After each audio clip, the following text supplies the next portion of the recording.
देवेंद्रजी, मतदान पार पडलेलं आहे. जनतेचा कौल काय राहील, काय अपेक्षा आहे, काय अंदाज आलाय? असं आहे की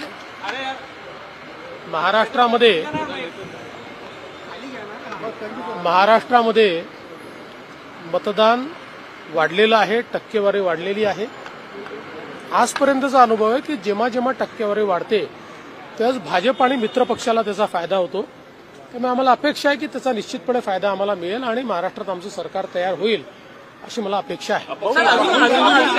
अजून आकडे आले नाही तरी असं दिसतं की महिलांची टक्केवारी जास्त वाढण्याची शक्यता आहे, असं प्राथमिक दृष्ट्या दिसतंय. कारण आम्ही पण आता बूथचे जे सर्टिफिकेट्स गोळा केलेले आहेत, तर मी जवळपास 25-30 मतदारसंघांमध्ये फोनवर बोललो, तर त्यांचे प्राथमिक फीडबॅक आहे की महिलांची टक्केवारी वाढली आहे.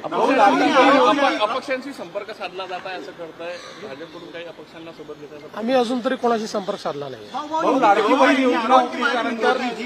अदानी को बचा रहे हैं, राहुल गांधी ने आरोप किया. राहुल गांधी रोज बोलते, उसमें कौन सी बड़ी बात? हिंदी में बताइए, एग्जिट पोल जो आया. देखिए, एग्जिट पोल पर प्रवक्ता बोलते हैं, नेता बोलते नहीं है.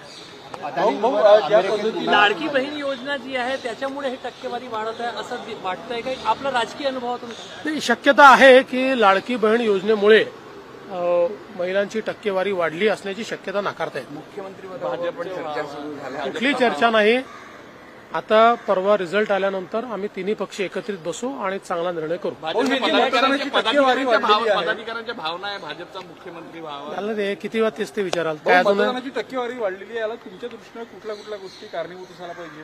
मला असं वाटतं की साधारण मतदानाची टक्केवारी ज्या प्रकारे वाढलेली आहे, हा एक थोडासा प्रो इन्कम्बन्सी फॅक्टर मला दिसतो की लोकांना सरकारच्या बद्दल थोडी आपुलकी वाटणं हा त्याचा अर्थ असतो.